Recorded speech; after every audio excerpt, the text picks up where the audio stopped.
Ladies and gentlemen, this is your main event of the evening. Introducing from Damsa Uptown, Kuala Lumpur, Malaysia, weighing in at 349 butts to the face. He is your fellow Uptown low life, Cornelius. Low. How is everyone? Oh God, I'm far more exhausted than I should be. And no, not from the my Journey to Goal investing event, which happened last Sunday, a few days ago. But more the fact that I went through a bit of a fitness regime today that I'm still trying to get used to. Let's just say combining cardio with hypertrophy is that will sap the energy out of you. That will absolutely sap the energy out of you. But yes, folks, so those who are not aware, my name is Cornelius Lowe, professional wrestler turned Butler, a VTuber, indeed. And yes, indeed, folks, I am indeed an actual professional wrestler. Here's me doing the thing.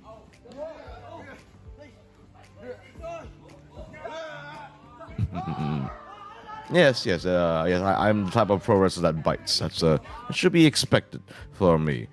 And today, we will be talking about what happened before, during, and after my PW Journey to Goal. Dishu, welcome, Dishu. Dishu, actually, yes, Dishu.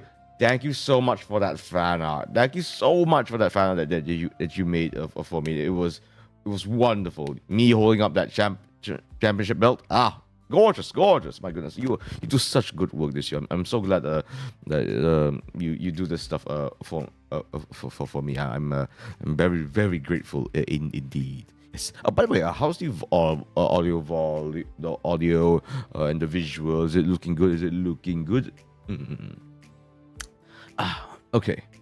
So let's I suppose let's just get underway. I'm gonna be just FYI, folks. I'm gonna be munching for tonight as well. I do admit I scrambled a little bit to get all the stuff, all the media stuff uploaded for today. That's why I went live just a little bit late today. But when have I not scrambled for a live stream? When have I not scrambled for a live stream? Okay, so let's start from a little bit. Let me just describe to you what is my PW Journey to Goal in the first place. Tickets are not on the sale anymore because the show was literally like last Sunday. No, basically I'll be going through I'll be recapping my thoughts on the event, what I've learned from it, the strange things that happened, and my overall thoughts on the show, you know, because this is a fairly important event actually. This can be considered a bit of a smaller scale show. Just like footy season, which happened a month ago. It's good. Thank you so much. But this is essentially Journey to Goal is a tournament. It's a single elimination tournament for the MyPW National WrestleCon Championship. To those who aren't aware, my fellow pro wrestling colleague Miles Carew, he won the unified MyPW National WrestleCon Championship, but he had to relinquish it because he suffered a severe knee injury. It doesn't seem like he's injured, but trust me, he is actually injured. In the sense that like when you saw him like at the last event in footy season, he was just walking around, talking to the fans. He looks like a normal lad, a bit of a giraffe looking weirdo, but still he looked fine. However, he basically injured his knee in Thailand. He injured his knee in a foreign country in Bangkok.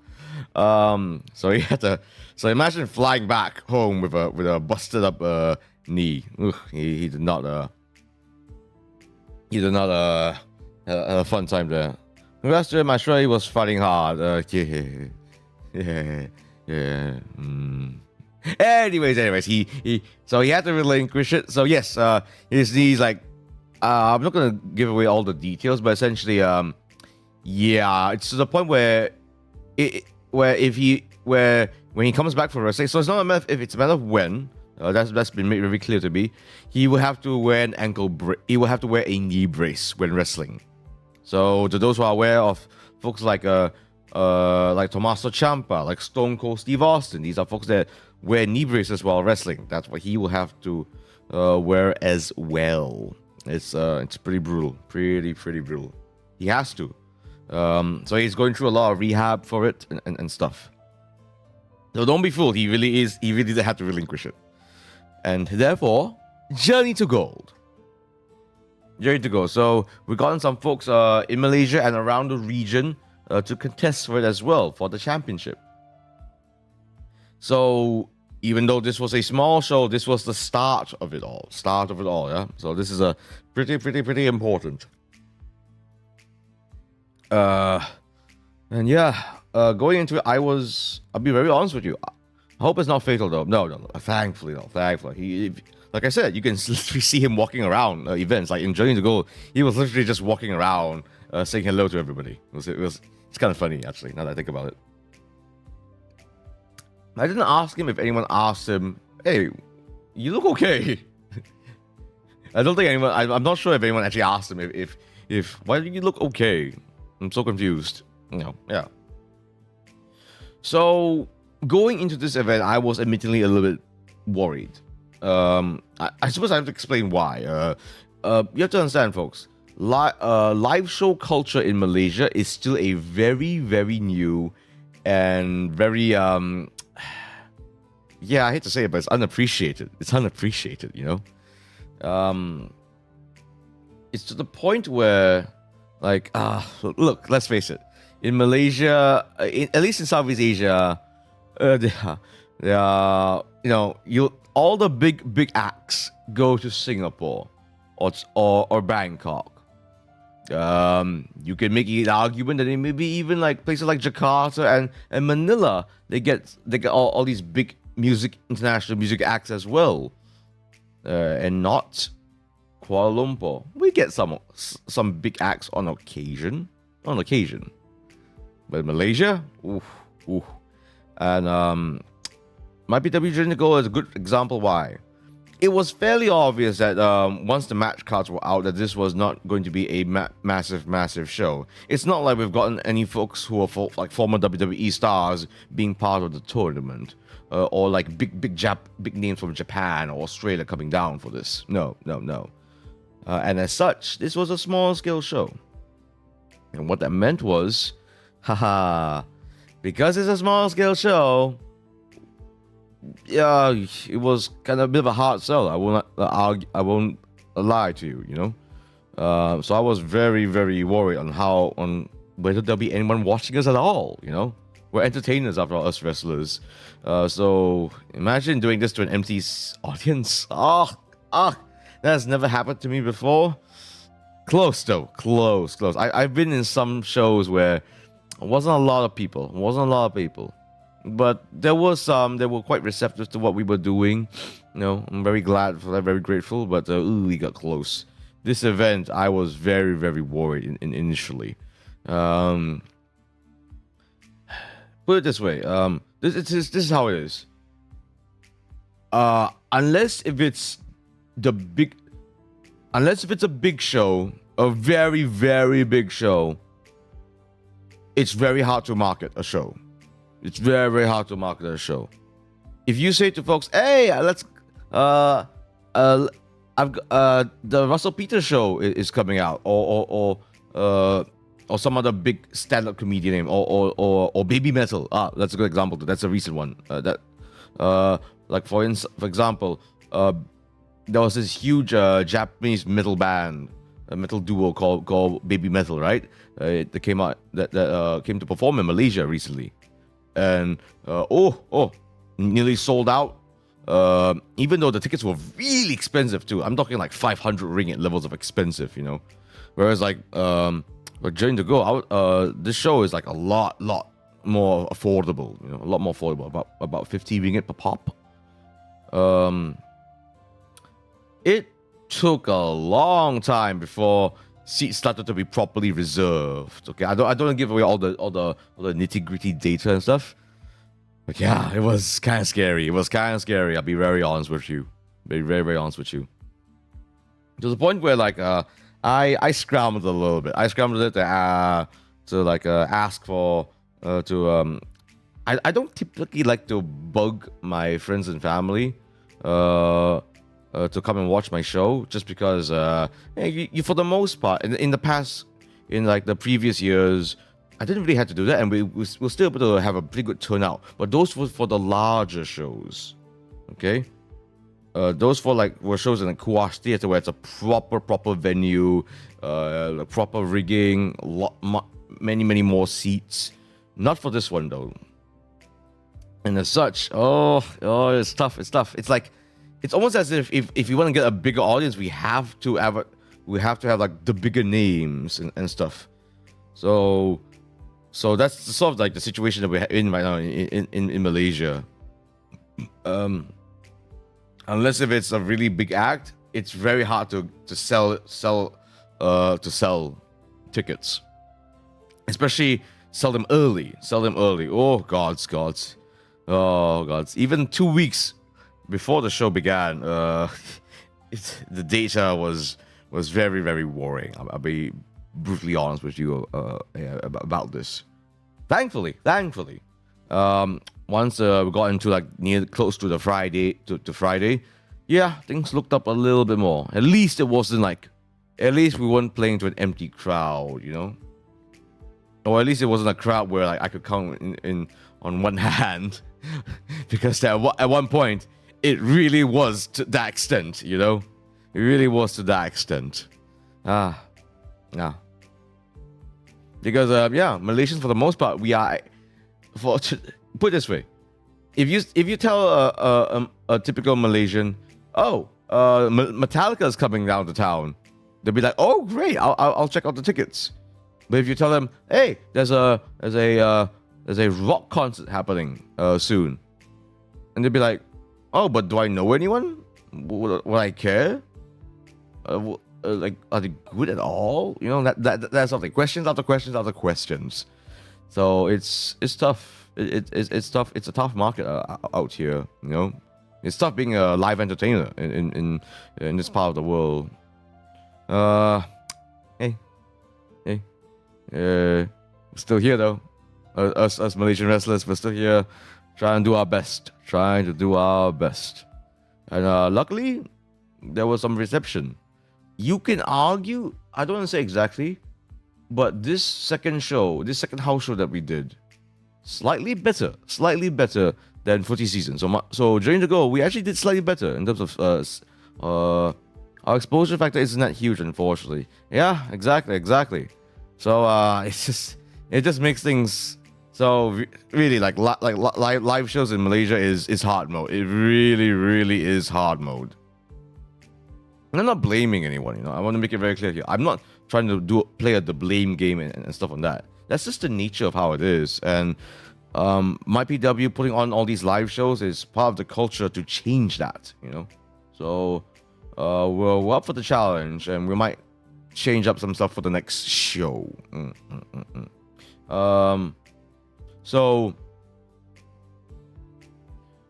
going into this show, and of course, a big part of course, like I mentioned, we still had our international talent coming in. Actually, we had a few coming in. I don't want to reveal exactly who I helped ferry into to Malaysia, into their hotels and stuff like that. Out of just keeping was it, well, how do I want to say, how do I want to explain this? I don't want to break the illusion, so to speak. Yeah, I don't want to break the illusion as to what as to who who I'm taking around, so to speak. But safe to say, I was one of those local talents that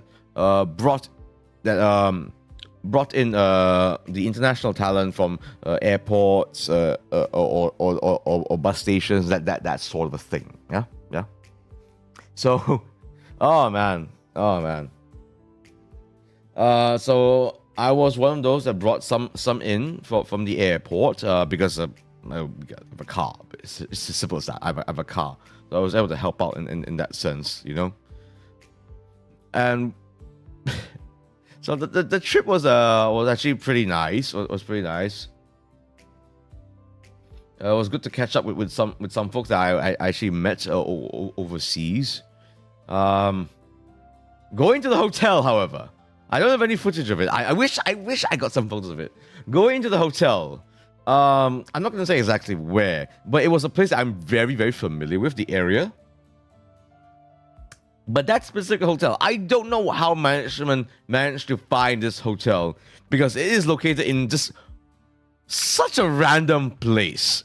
Such an incredibly random, hidden away place. It was almost like I left the city in a way. It was almost like I left the city and went somewhere just really, really ulu. Like really out in the outskirts. Because I'm not kidding when I say this.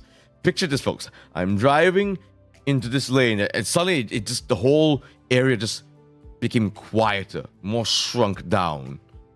Okay? There were literally like wild stray dogs right outside our place that just did not look friendly at all. Okay? And then we made a turn into the hotel.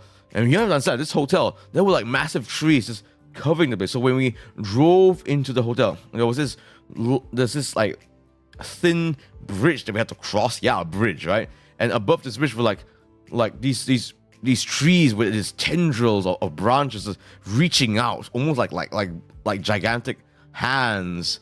And this was in the rain as well. It's like you're entering exactly. It really did sort of felt like that. It really did sort of felt like. So it was freaking eerie, okay? It was freaking eerie. Especially because, as I told the talents where I was ferrying, I did not know there was a hotel here. I did not know this particular area even existed. I don't know why. Like, it didn't even look like a hotel. It looked like some apartments and stuff. Okay, it was weird. It was so weird. And so when we finally entered that area, it still kind of looked weird. But then when we so I was sort of right. That area, that whole building wasn't just a hotel alone. It was other things as well. So when we got to the hotel area, it was a hotel. Like, there's a receptionist, and there were like hotel rooms. It didn't look that creepy anymore, I guess. It was a lot more like a nice, cozy, small hotel. I will say this though. The rooms, initially it looked okay, but then you look at the bathroom. Right? And dude, there was a window. There was a window to the bathroom. Like, when you think of the bathroom, it'll be like, by right, you think of all the walls will be covering it, right? There was literally a window to look into the bathroom. It looks so weird when I saw it. Remember, I'm not the one booking the hotel here. Yeah? It's management, yeah? So I don't know how they found this place and whatnot. But then we found out that, so it looks like some weird sussy thing. It was sort of like that kind of a hotel, you know what I mean? I don't want to say the exact term for it. It was sort of like that, in a more budget way. It looks like you could actually like peer into it, like, oh, what's in here? What are you doing over there, my friend? And like, oh, I'm taking a shower. Oh, it looks like I could see you doing some other suspicious things there as well if I so wished to. I know, you could absolutely see me, indeed. But there are luckily these curtains here. Shing. So yes, there were curtains there inside the inside the bathroom to cover your modesty, so to speak. So that was a trip. Yeah, imagine if the curtains were outside. Bruh indeed.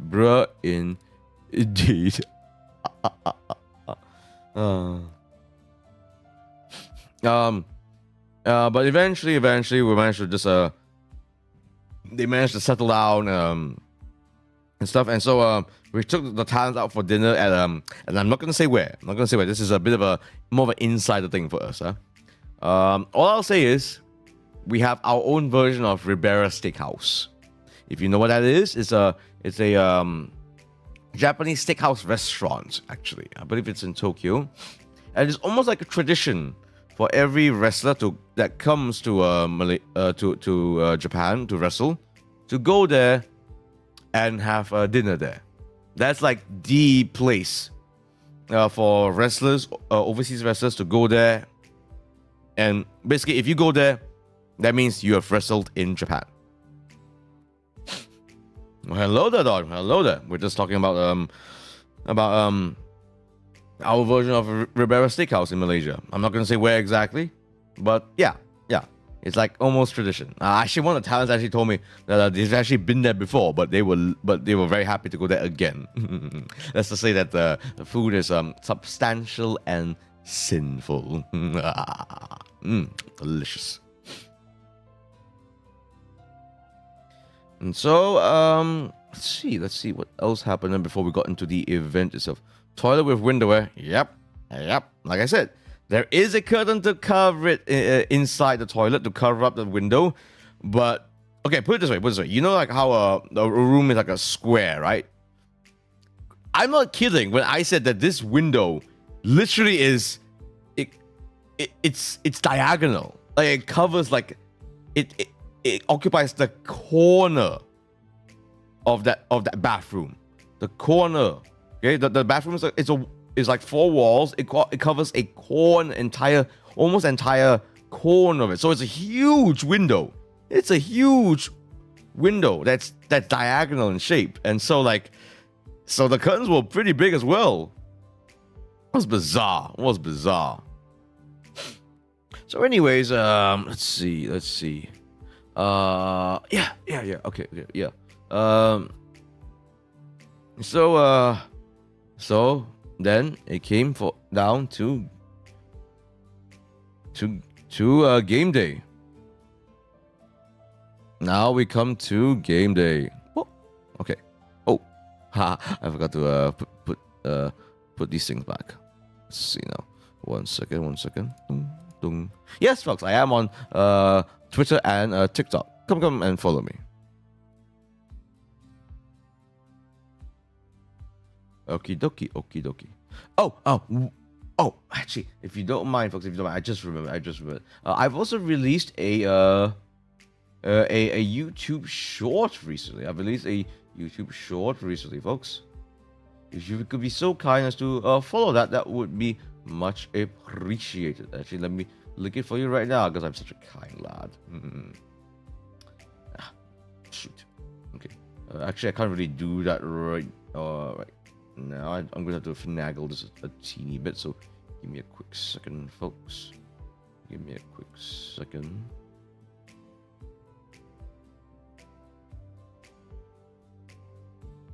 There we are. Thumbnail? What about the thumbnail? Okay, that's my YouTube short. Please do check it out, folks.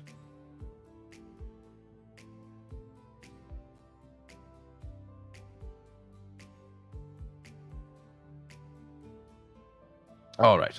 So let's actually start off, folks. So let's see, anything else to mention about before the show began? Actually, no, things went pretty well.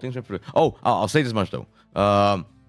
Overall, the entire show was a lot more smooth. It was a lot smoother. We definitely had some. There were definitely a lot of kinks to work out for footy season, which was our first house show. But for this show, a lot better. A lot better. So for example, PA system, much better.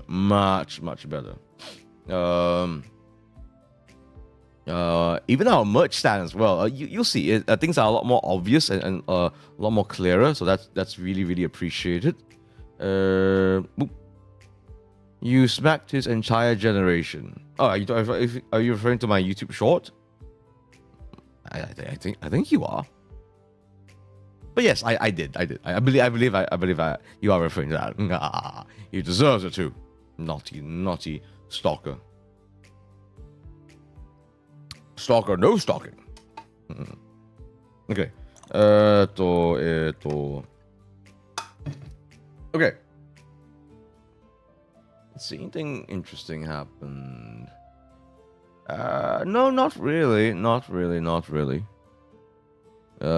We were just all a bundle of nerves. We were all a bundle of nerves, actually. Actually, no. This is actually a really nice thing that happened. Nah, I dodged that. We actually had some difficulty with getting like a monitor screen to show off to actually watch the matches backstage. Not on the Sunday though. Not on the Sunday, because we managed to somehow actually use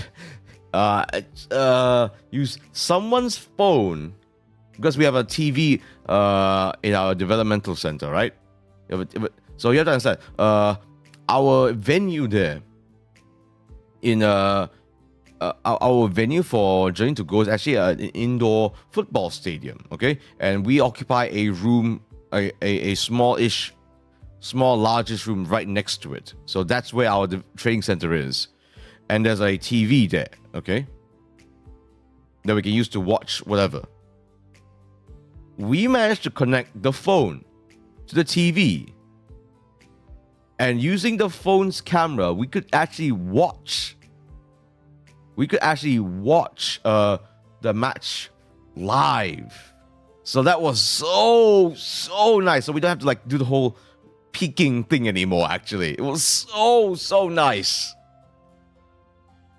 So we can watch the matches so clearly. It was awesome. Oh, that's such a nice quality of life thing, actually. Because one thing that we like to do in pro wrestling is the veteran wrestlers will watch the newer wrestlers matches, and they can give they can give notes on their matches, so that the newer wrestlers they can learn from that. And so that's just a huge quality of life that happened for Journey to Go. Very, very, very happy with that. Well, good for you. Yes, exactly. I'm in a weird position where like I have been doing this a long time, but I still consider myself very much a student of the game.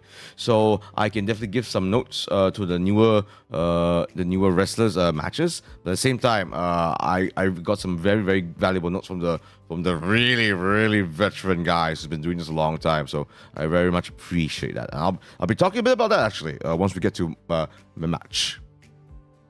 So, let's finally kick this off, shall we? Okay, first match. I won't be going through all the matches, but I will be going through some that pertains more to me. And this match is pretty important to me because this is the match of Kaizul versus the Butcher Man.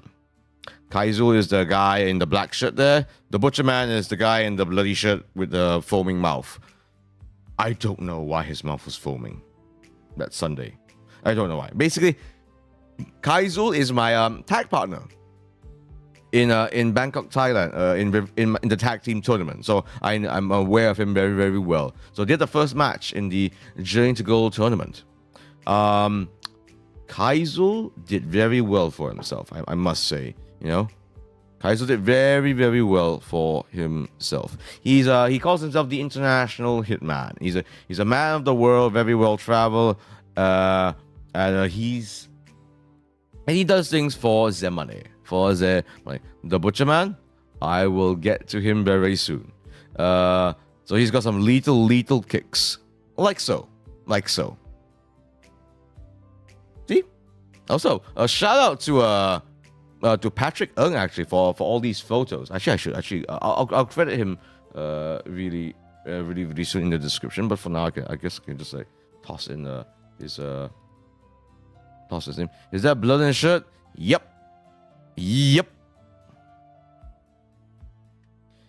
Butcher Man is basically, I hate to say it, but he is a bit of a Singaporean pro wrestling icon. He's been wanting, I am aware that he's been wanting to wrestle in Malaysia for a very, very long time. And he showed up big. When I found out that he was part of this tournament, I knew I had to be in this tournament. He is a big reason why I managed to finagle my way into this, into goal. Let's put it that way. Because the Butcher Man. I'll talk about him in my match. I'll talk about more why he's a big deal. Why he's a big factor as to why I put myself in this tournament. But basically, the Butcher Man is that. He's the Butcher Man. Actually, yeah, Don, that's about right. He's a cannibal wrestler. Is he a cannibal? Jury's still out on that, but yeah, he likes to bite folks. He enters the ring with an actual knife. Okay, he enters the place with an actual knife. Okay, now, thank goodness he doesn't seem to swing it around aimlessly. Okay, but my goodness, so he's been doing that at this arguably longer than I have. And it pains me to say this, actually.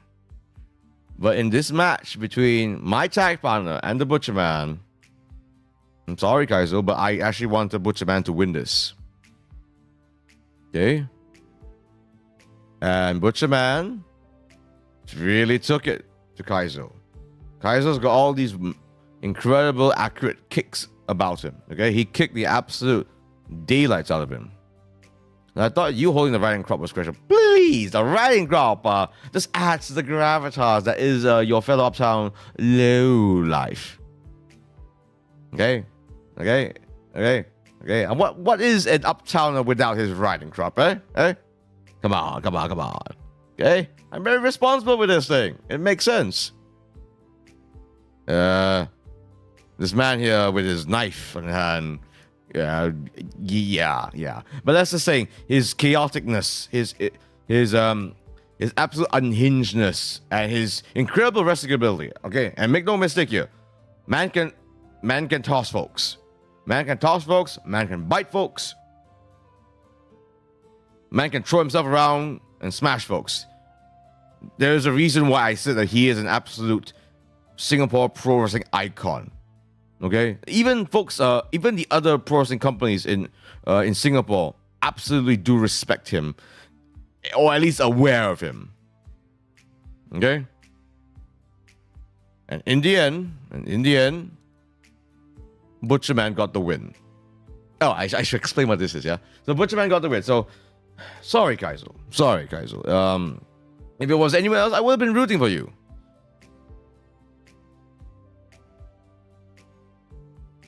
But I want the Butcher Man. And I am. I will be. You'll see.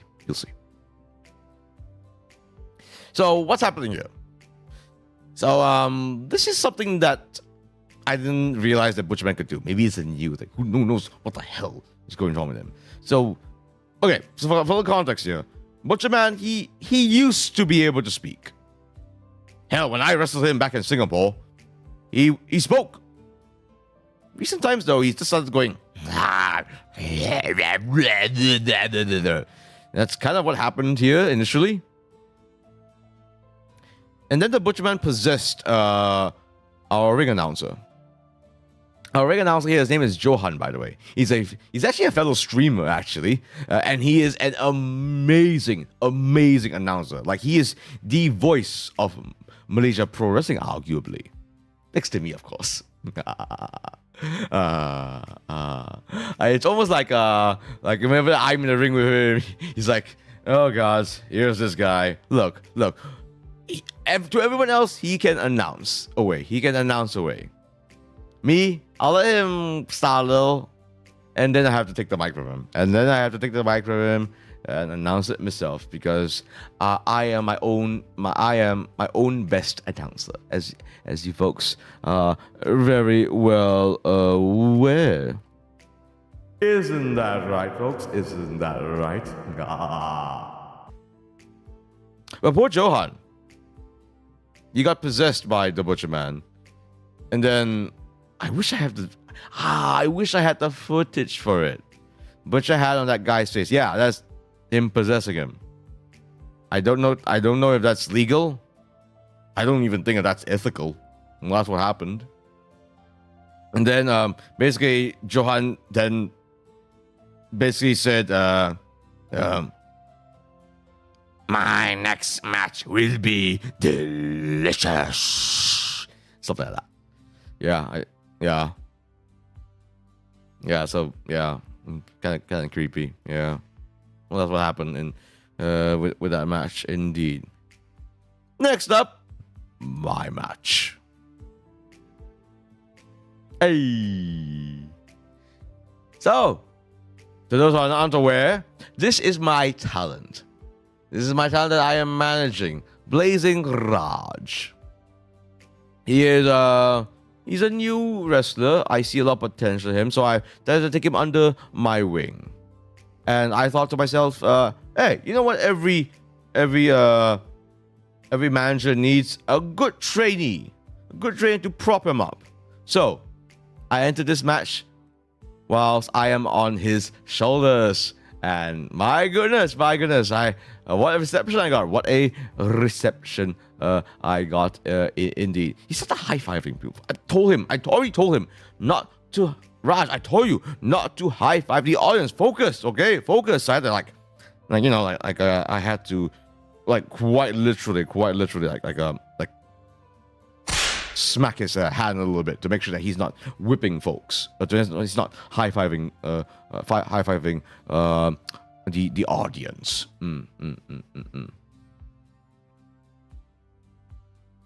And so essentially, I was going up against a fellow, a Singaporean. His name is YC. He typically is a tag wrestler of they call Aussie. Both of them aren't even Australian, but they're a pair of Singaporeans. They call themselves Aussie. It's bizarre. Anyways.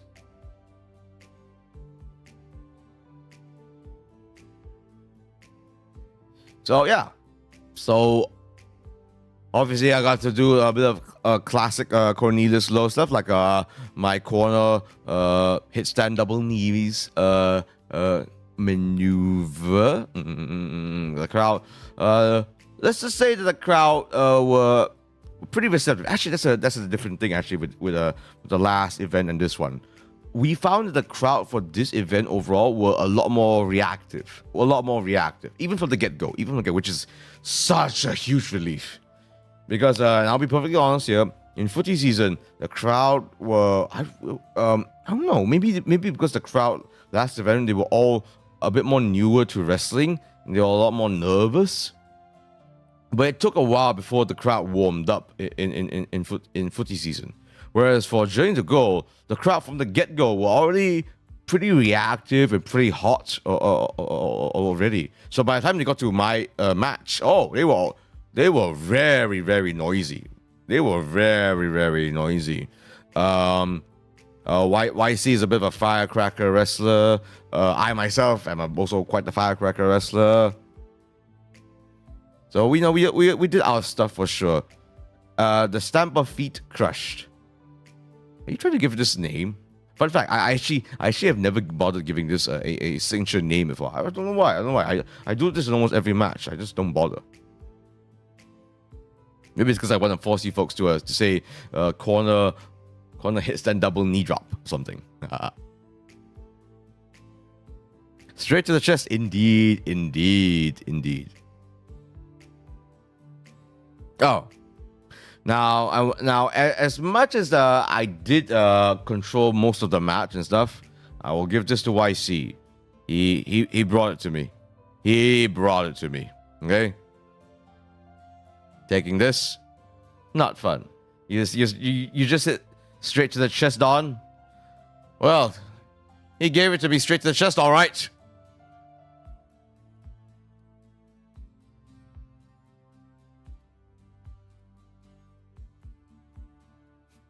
Wait, I can do this. I can do this.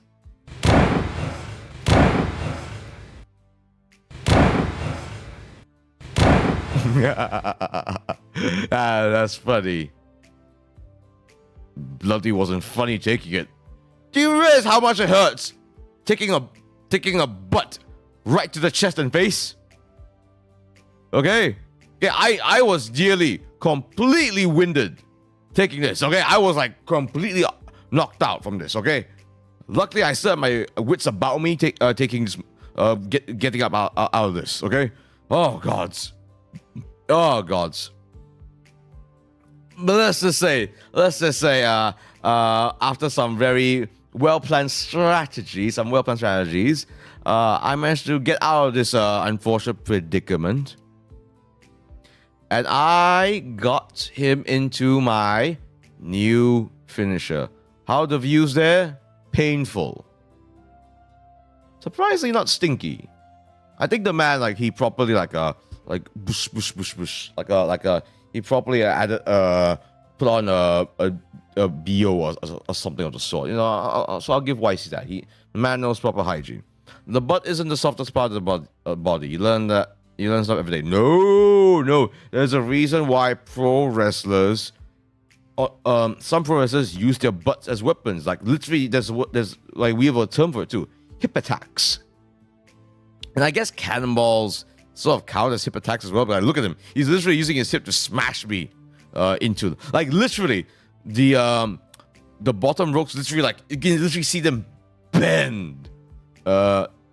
When he impacted on me, it's brutal. I can't believe I actually survived this.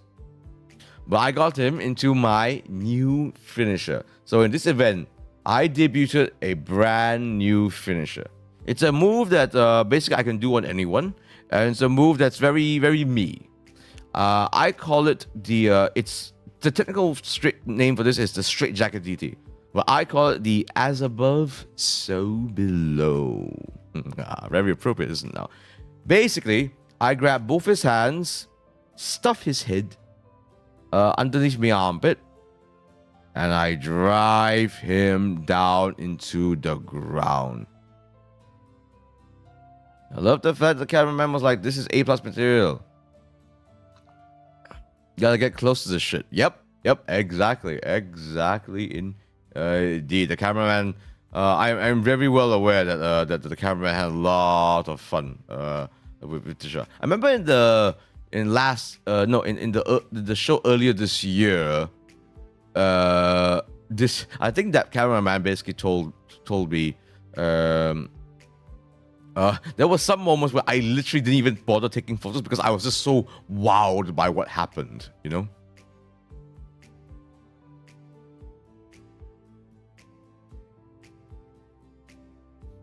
So, but for this event, I think it was a little more composed and stuff. But yes, I finally debuted As Above, So Below. I've been wanting to use this baby for a long time, and finally I get to do it at YC's expense. Yeah, what is up with your autocorrect, my dear? It's alright. So what happened here? So mind you, so now keep in mind, I won the match. The referee and my talent, Blazing Raj, raised my hands in victory. What happened here? Let's just say I had to remind him who's boss. I had to remind him to trust me. But to the face, hey, well, it isn't referee entry. You finally decided to show your face here. Cornelius, did you taunt the poor man? What do you mean taunt? Are you referring to this picture? Because this was not taunting. This was me giving tough love. This was me giving tough love to Blazing Raj. Because he didn't believe in me. He didn't believe in me. So we were told beforehand, before the event began, that every winner of the match in this tournament or in the tournament will get to have, say, a word or two after the match. I said a word or two and a little bit of to Raj thereafter. He needed to learn that my words are of utmost importance and he should follow my words, my orders, my teachings without question. I face in and out of resistance based on how many people believe in fairies. Oh, I think you're in a bit of trouble there, if that's how your existence is based on. Oh dear, thank goodness I've got more than one moderator. So yes, but all is forgiven. All is forgiven with Raj and myself. He understood the business. I kissed him on the forehead. We're all hunky dory. As long as your words are questionable. Well, when are my words ever questionable? So I won my match. The Butcher Man won his match. And if you were to look at the... I wish I had the diagram with me. But basically, if you were to look at the diagram, yes, it is basically confirmed I will be going up against the Butchman in the next round. Fantastic!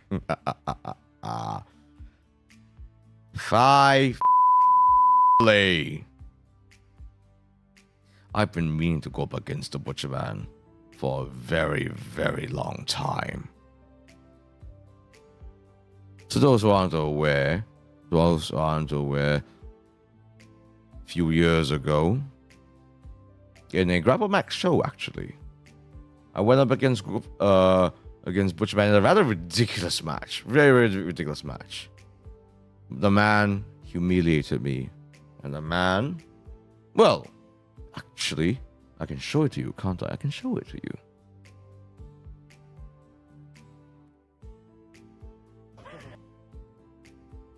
Let me just bring this forward.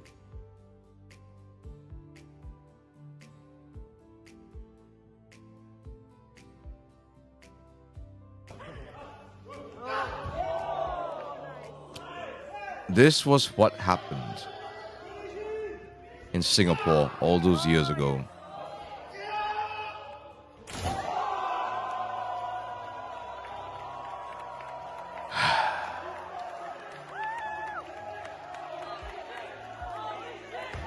So yes, this is that Butcher Man that also wrestled in Journey to Gold. I wish for the fan I made, Is It Just Joy? I wanted to be a reality for you, Cornelius. Thank you. That you have no idea how much that means to me, you know. I actually showed it off to some of the other wrestlers that were there, and you'd be like, whoa, you got fan art? I was like, yeah, I got fan art. Yeah, I got fan art. Ah! Oh man, thank you so much. I really do appreciate it. The Butcher Din is really hell yeah. I can't wait to get my revenge on that fleshy bastard. That fat, cannibalistic blob of flesh. I was grimacing, and I've been grimacing ever since. And now I get my revenge.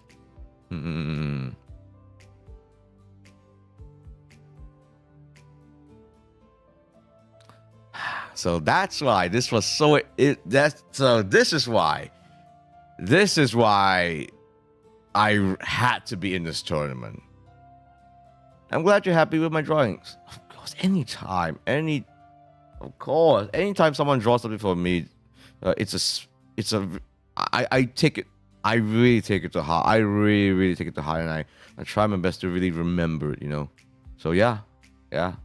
But from you in particular this year, that is, I think I don't want to be biased. I really don't want to be biased, But like you in particular have really drawn really, really extra special stuff for me, and I will never ever forget that. I'll never ever forget that. Okay, let's not dilly dally. Okay, next up is this match, this bloody hell match. Okay, let me try to explain this match here. So I'm not gonna go into detail too much for this one, but basically this other tournament match was Tommy RD versus Jack Alexander, or as he likes to call himself, Jack, ya boy Alexander. This is Jack Alexander, and he was the winner of his match. He calls himself Jack, ya boy Alexander. First of all, why he considers himself your boy, I don't know. He's clearly an adult. And next, he also calls himself the shaman of the secret sauce. Like, do you see this here? That is his secret sauce, and apparently he's a shaman. I don't know when he considers himself a shaman. I remember actually having him on my show before. Like he gave out, like I got him to do like a bit of a voice memo for you guys. He went on a bit of a weird ramble and stuff. But why is he a shaman all of a sudden? And what the hell is in that secret sauce of his? Yeah, it's a secret sauce. I don't know. I don't want to. All I know is that when he drank it, he hulked up somewhat and like went a bit cuckoo for Cocoa Puffs. So yeah, I don't want to though. I don't want to. He brought it out with him. Shaman halal hantu ke? I think more like selamat datang the hantu into his head. That's what it seems to be. It's like he's the shaman that selamat datangs the halu, selamat datangs the hantu. It's bizarre. I'll ask him. No, ew, no. I don't want to know what's in that. It's in a brown paper bag. Nothing good comes out of getting something in a brown paper bag. When I get my secret sauces, okay, it comes in proper, in a proper branded bag, okay, not in this. Not in a brown, suspicious, cheap paper bag, mind you. I'll give it to him though. Man's got moves.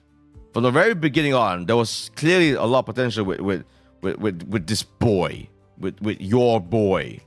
Okay, he can fly around. He's a bit of a daredevil. He even did a suicide dive in this event. I wish I would have actually showed you a photograph of that, but unfortunately, I don't. There is no. I didn't get the photograph from the photographer actually for some reason. My secret sauce. No, you should know what my secret sauce is, guys. You should know what my secret sauce is. It's nothing suspicious. It's guys, you should know what my secret sauce is. Yeah, it's like my liquid courage.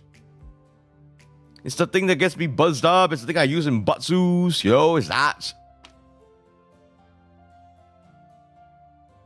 Yeesh. But yeah, Jack is So yeah, Jack won his match. Okay, then we go up to the final match of the night, which is between Jonathan Johnson and the Wonder Boy.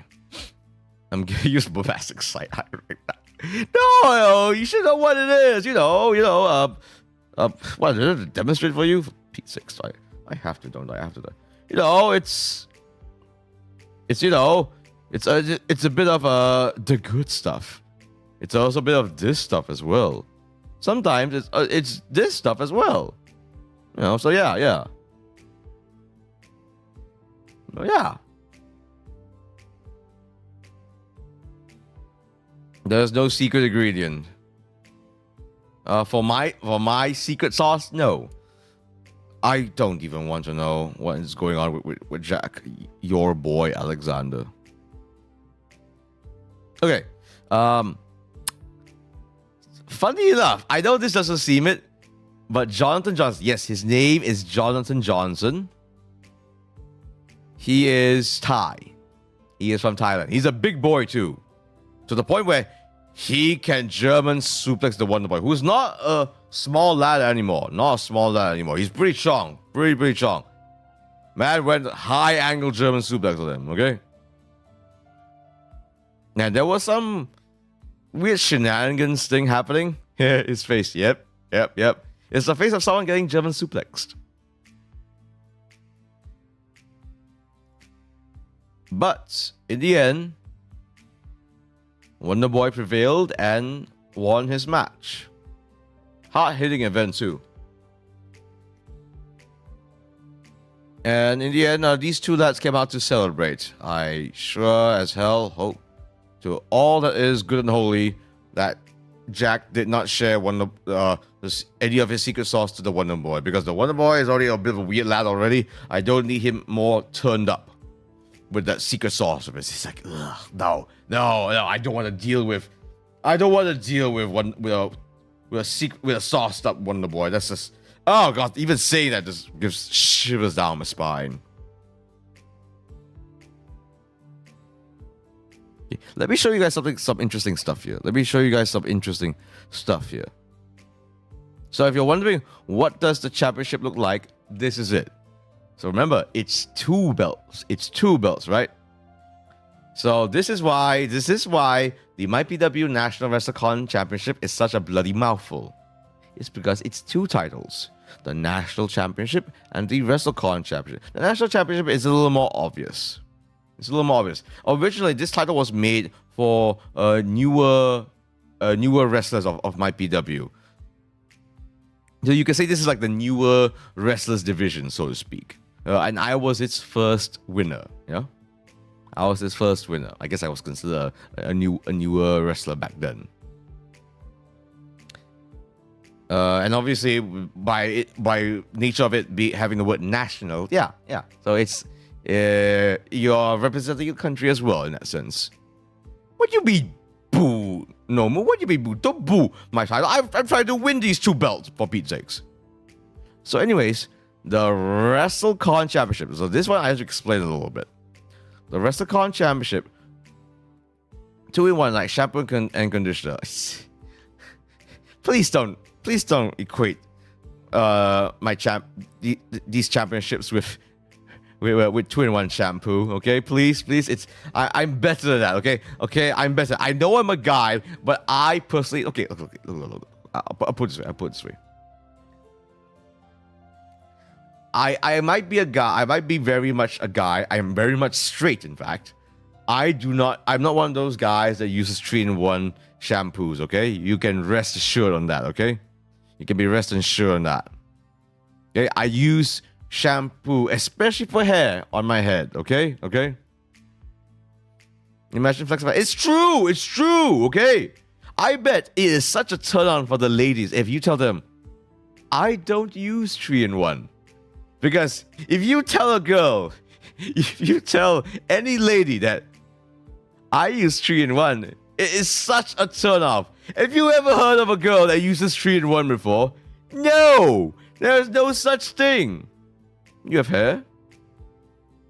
Oh, why yes I do. I am part of the ball gang. I don't have no hair. I never said I didn't have hair. I said that I wear a mask. Okay? The mask is me. I am the mask.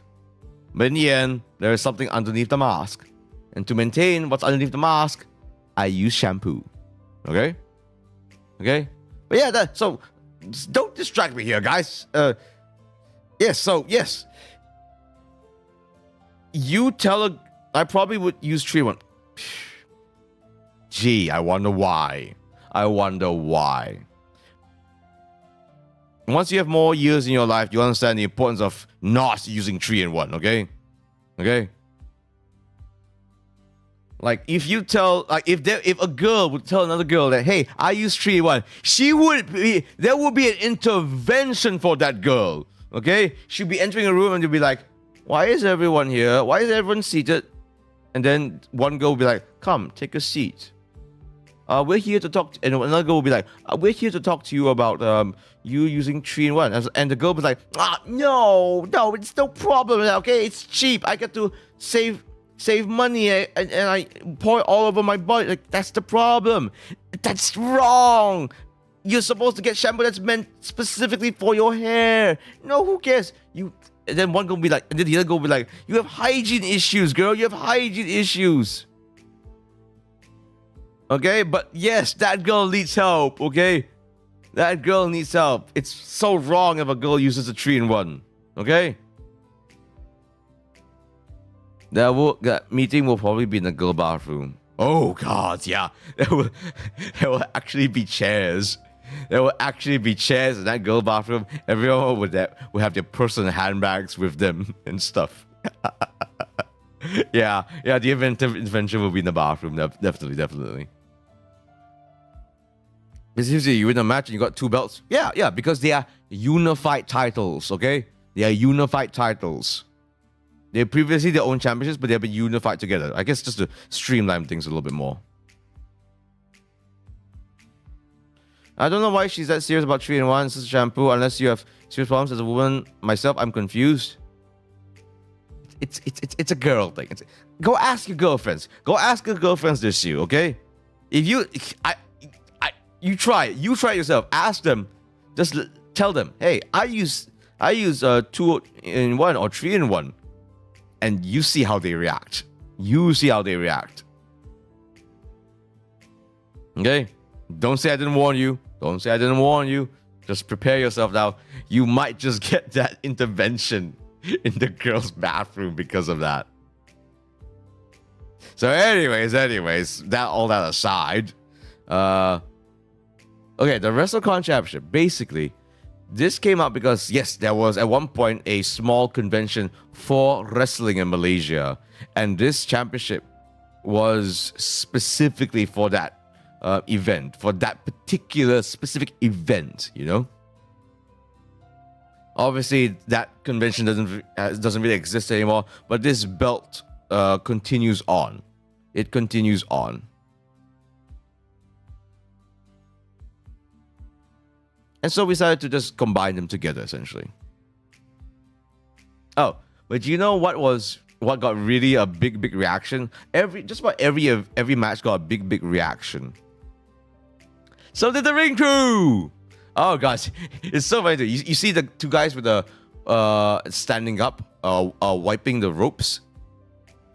They literally went like every time that they moved together to wipe the ropes.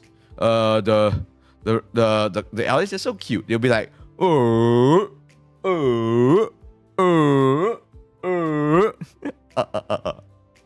they're wiping. It's so funny. But shout out to the ring crew as well, because they actually serve a really important part in wrestling, you know? Because without them, the ring will be all sweaty. The ropes will be all sweaty, you know?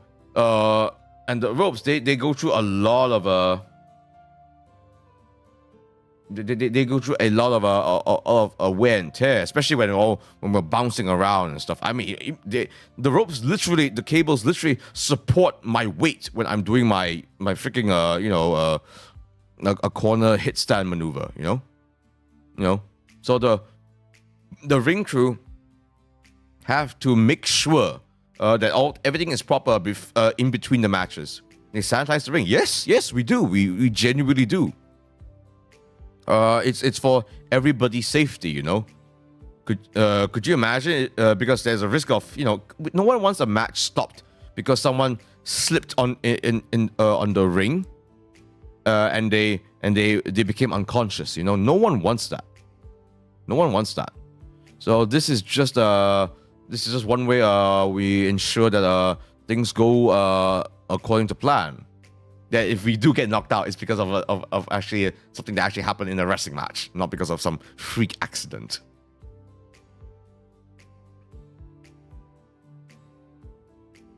This is one of my favorite photos. Let me shrink myself down for this. There's a maintenance for the ring, like a mechanic or something? Yes! Yes! You think the ring is magically heals itself? No. God, there's so much maintenance with the ring. I tell you.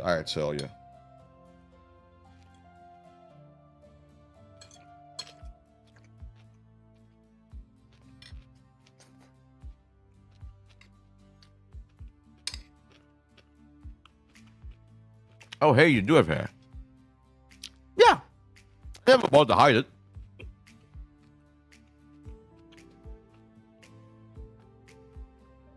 So, yes, folks. I have hair.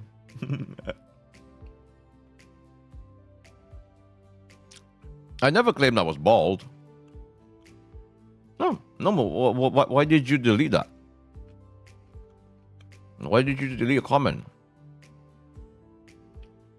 Yeah, it's okay. No, nothing wrong with that comment at all, you know. I understand why people think I'm bald. I get it.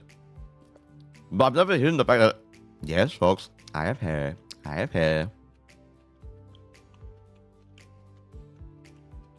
And so, this is obviously after the event. Where, I got to go to the merch stand.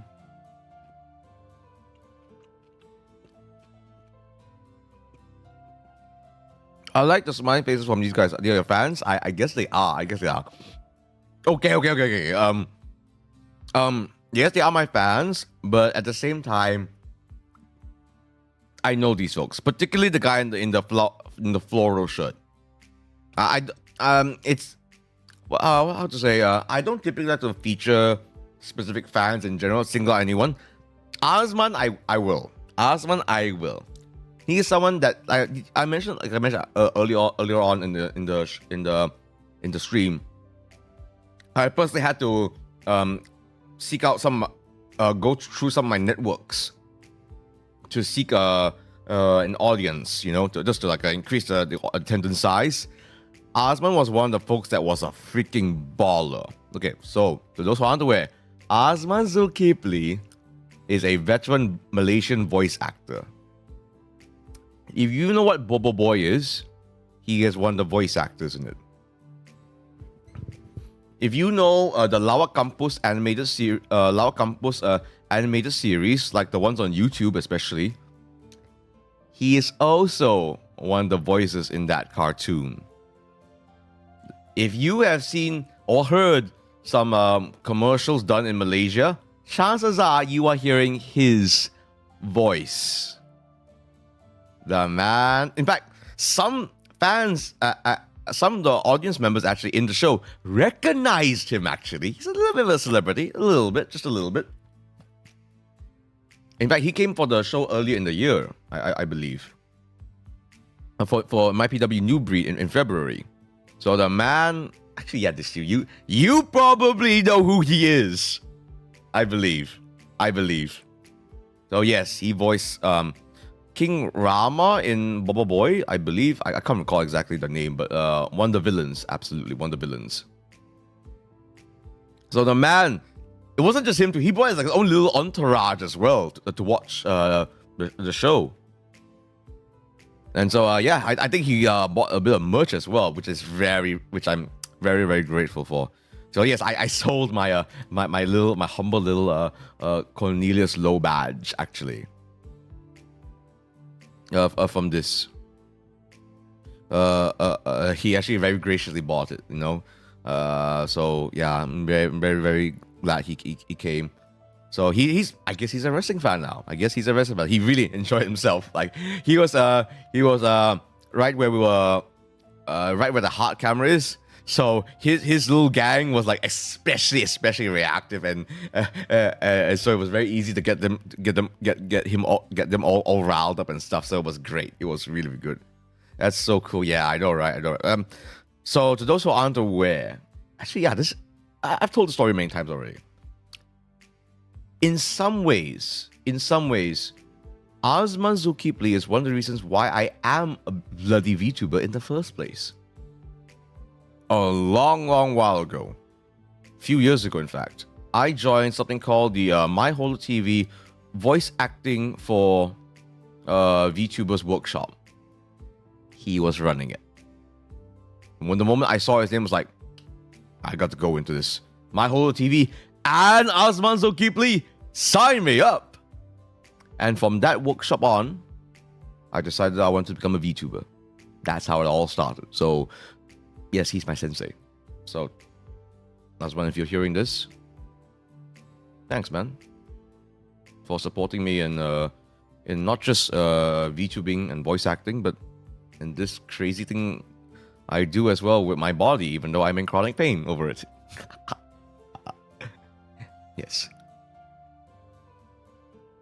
Actually, yeah, he actually knew who I was in that workshop, actually. He actually knew who I was in that workshop.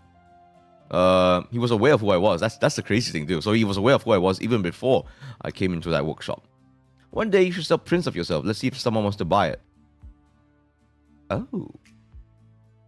Oh. Okay. Okay.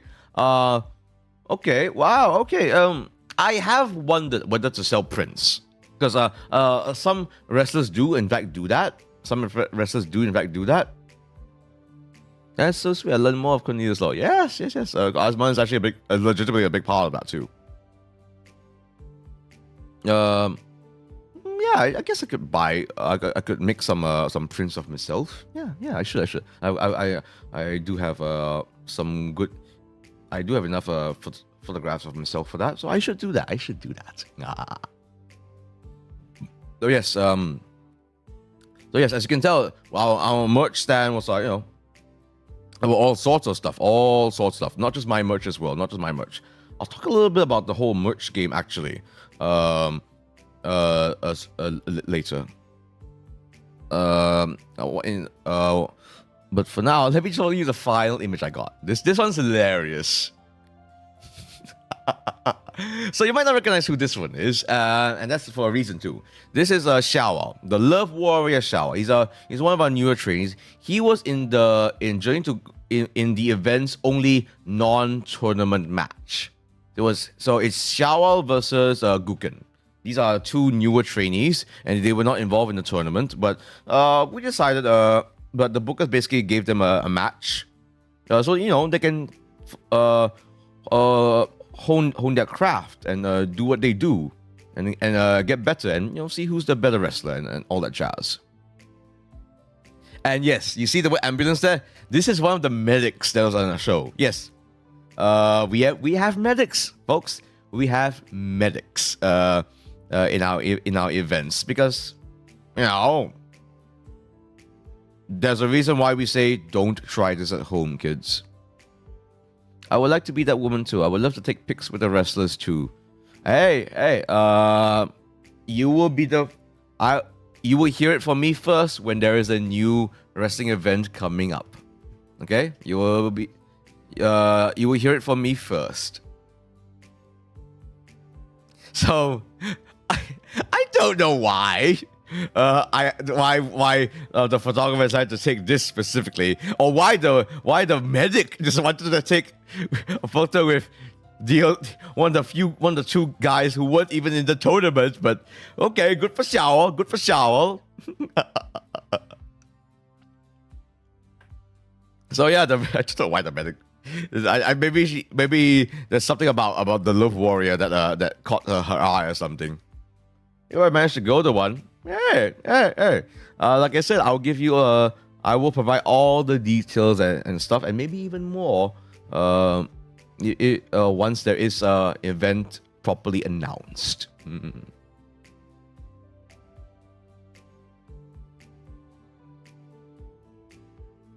You sound like you're just like, nah. Well, I mean, I would like to take a photo. It would be nice. I got selfies with other audience members. Don't get me wrong, I absolutely did. But yeah, why not? Actually, the reaction for the medics, if there are no medics, then there will be teach. Exactly.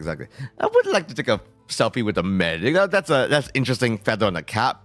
You know, imagine you're trying to brag with other wrestlers. I took a selfie with a famous influencer. I took a selfie with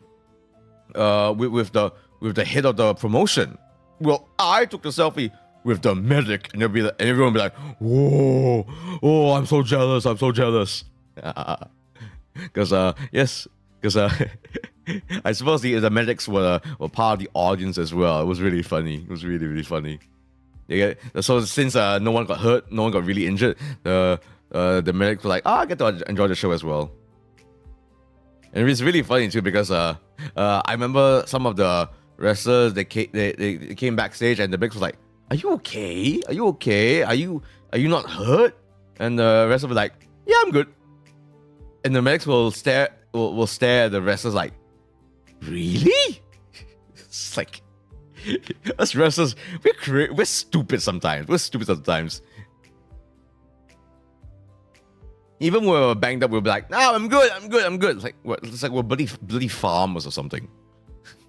Not me. If I say I'm hurt, I will actually be honest and say I'm hurt.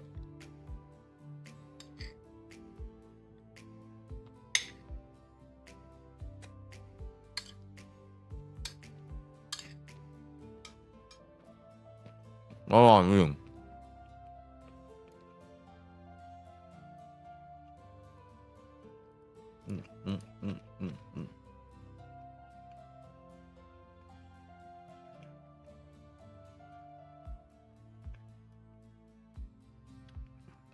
Well, where did I build different? If we're built different, why the hell am I? Why the hell do I have chronic pain? And still wrestle. I'm mad.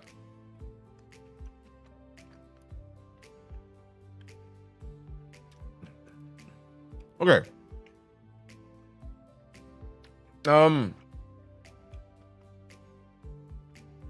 Some interesting things I've learned about this whole event. Some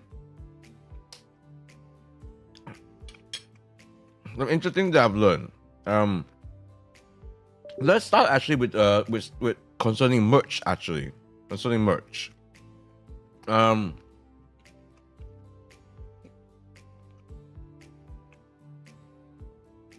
Believe it or not, do you know which wrestler was sold the most amount of merch in this event? Do you know who?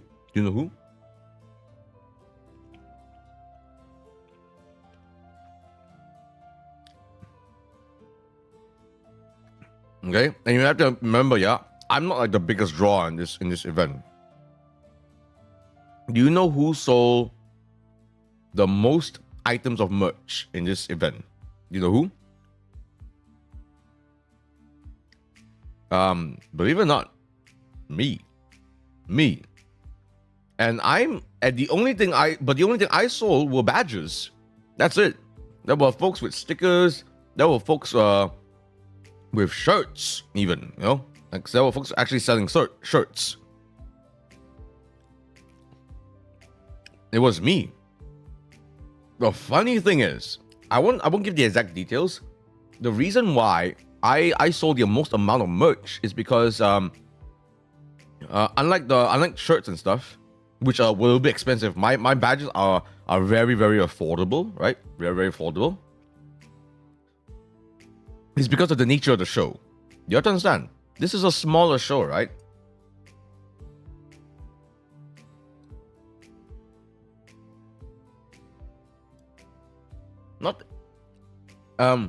Not just because it's cheap, not just because of that. It's because of the nature of the show. It's a more smaller scale show. And yes, the shirts were more expensive. So what that basically meant is that much of the audience also, they're going in with a bit of a budget mindset as well. Oi, who said 1 ringgit? I am not selling my badge for 1 ringgit, okay? Okay, think higher for Pete's sakes, okay? I've got some name value here for Pete's sakes. With that being said, by the way, guys, I am literally 10 subscribers away from 500. Okay? And 500 at 500 subs, I unlock super chats. I unlock membership and super chats. Well, look at that, Raymu. Well, look at that, Nomu. 5 ringgit. Yes, I was selling it for 5 ringgit. We'll see how long that lasts.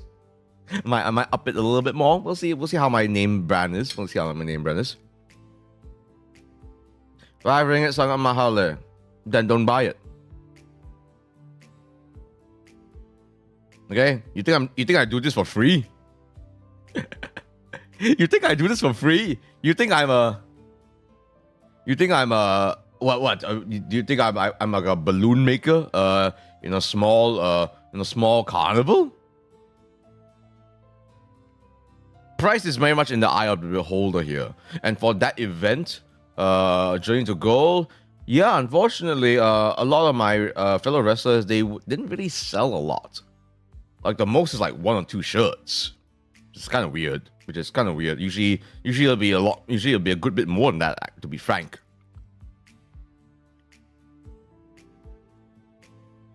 But yeah. If any of my fellow wrestlers find out that, let's say if I found out that a wrestler was selling a badge at 1 ringgit, I will actually legitimately slap him because he is underpricing himself. Okay, I hate to say it, but a lot of Malaysians underprice themselves the hell out of themselves. Okay, it's more affordable than at the ACG events. We both know it. Yeah. In fact, let's say if I was selling my shit at my merch at ACG, I will up it by a little bit more. Okay.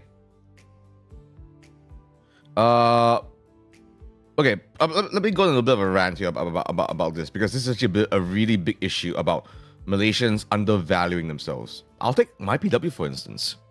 For the longest time, especially in its earlier years, my PW was selling its tickets at a very, very low price. Believe it or not, 50 ringgit. Like I said,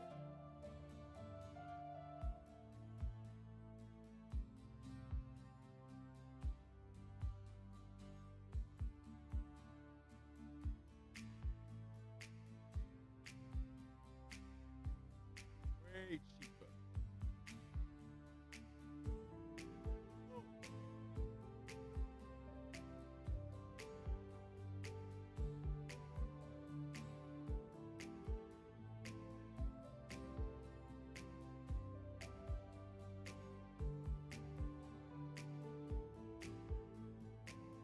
Oh, sorry about that. I think my cables are sometimes a bit loose. I don't know why.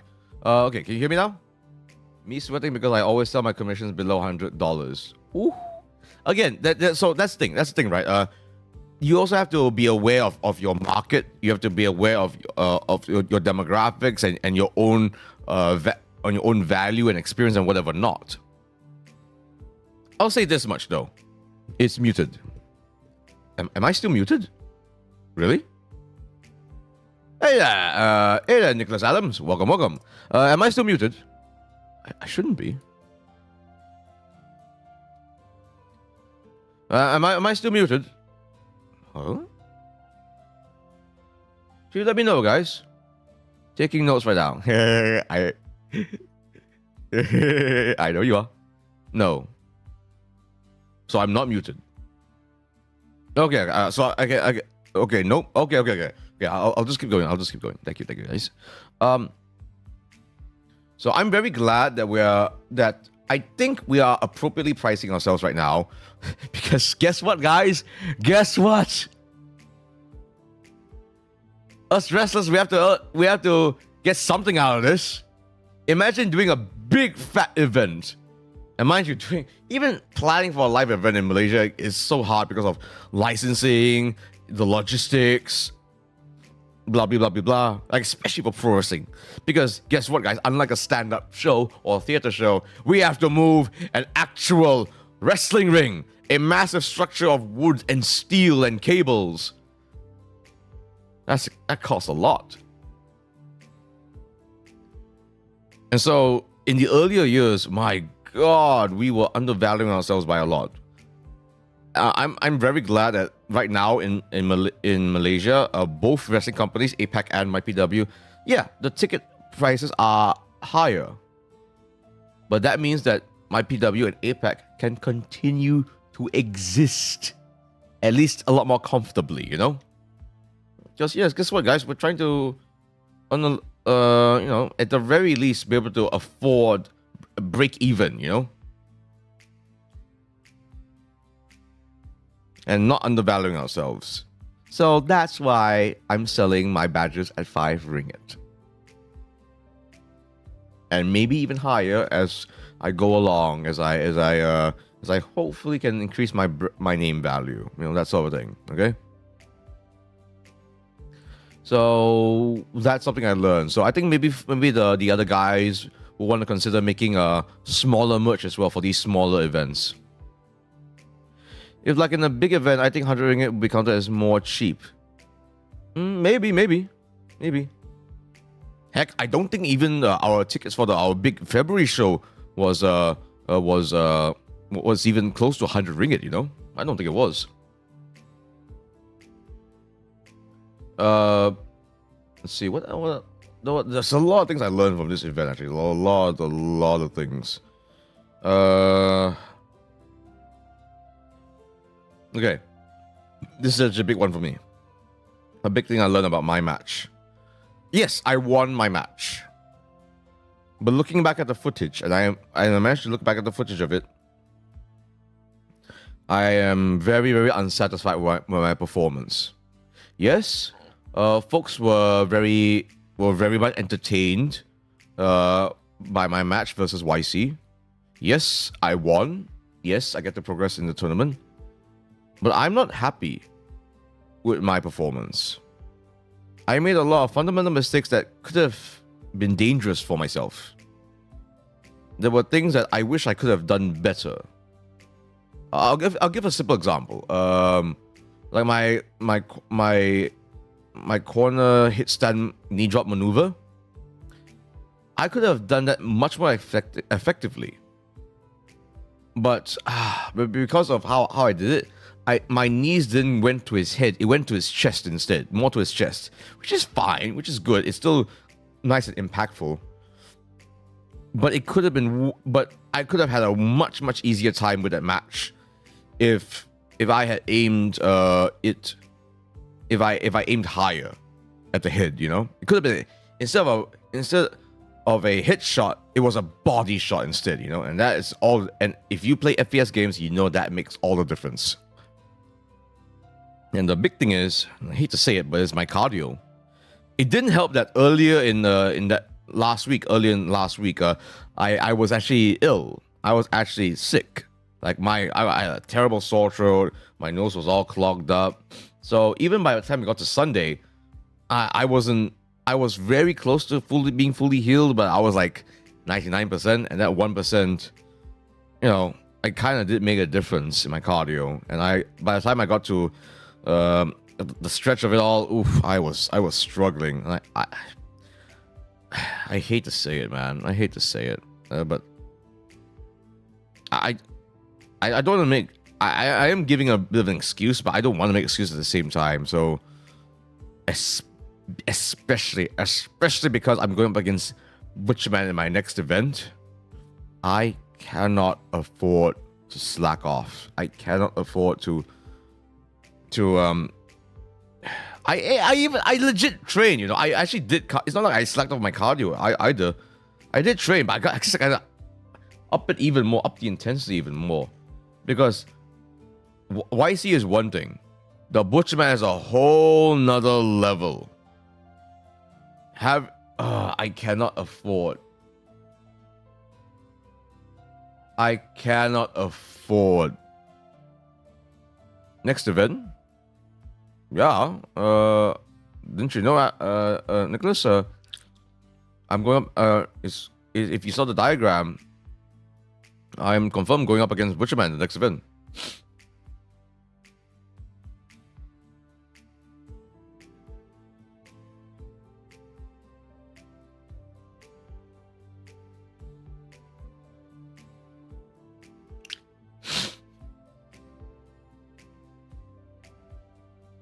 So, which is actually that's something actually I'm going to talk about now. Actually, so there will be some dates. I don't want to say anything right now, man. I don't want to say anything right now. Yeah, that's up to management, not me. Okay, this is what I'll say though. Oh my god, my nose. My nose is still bothering me right now. That's how. Just don't hurt yourself. Too late. Yeah, this is what I'll say though. What was I saying again? Oh my god, my bloody train of thought. What was I saying again? Oh, bloody hell. Oh, my bloody nose.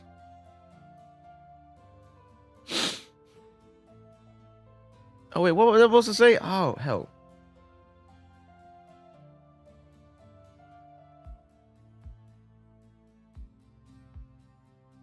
Wait, I just remembered something.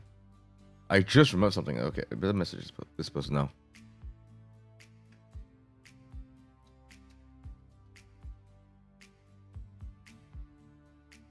Okay. Oh shit, what was this again? Oh yes, okay. My semi-official announcement is I am gonna change a little bit on how I stream. It will still be 3 times per week. I will still put out a schedule, but instead of I usually tend to stream like 8 p.m., 7 p.m., that sort of a thing, right? I probably will start a little bit later, like 9 p.m., 9:30 p.m. Because that way, that gives me more time, more flexibility to work out more earlier in the day. Because if I want to up my training, I need a little bit more time to train after all. So yeah, so I will at the very least for the next couple of months, I will be streaming a little bit later and perhaps not as long either. You can play around with that. So expect me to stream around more either later night or earlier in the morning. So I'm talking like 10 a.m., 11 a.m. That sort of a thing. Because I want to emphasize a little bit more on my wrestling training now in the next couple of months. I can't afford to not show up against Butcher Man. God, that would be I can't forgive myself if I do that. I keep talking this big game about revenge, and I don't put efforts into working for it. Gods, what kind of a wrestler VTuber am I if I don't keep my word, eh? Ah, my God. Yeah, so yeah. So yeah, gotta up the cardio. Gotta up the cardio. Let's see. Anything else actually that I've learned?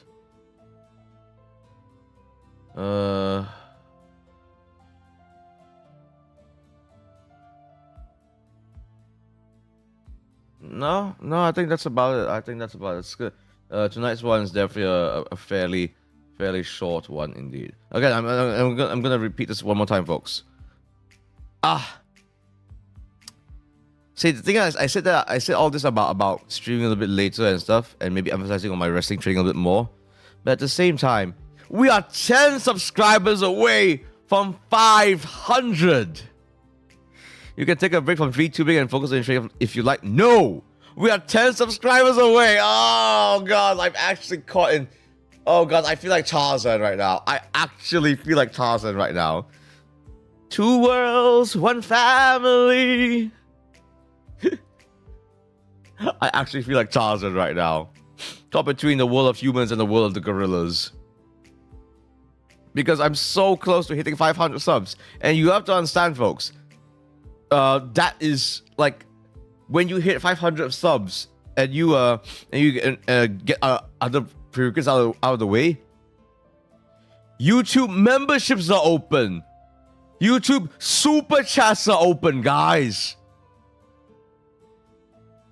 I don't think ad revenue is open. I think that's for when you hit 1,000. But yes, that means you guys can Stream Elements is always there for you. It's in the description down below if you wish to donate, contribute directly to Cafe Cornelius. But super chats and memberships, I can do membership stuff for you guys. Once we reach 10 subscribers. Guys. So, oh gosh, guess who's gonna do a subathon soon? And next week, I've got something very special as well. I've got stuff planned, folks. I just have to get to it whilst I jog away. Oh gods. Yes, folks. So, moderators, Referee Envy and Referee Ryan, if you're listening to me right now, get ready to plan shit. Better plan my next fan art.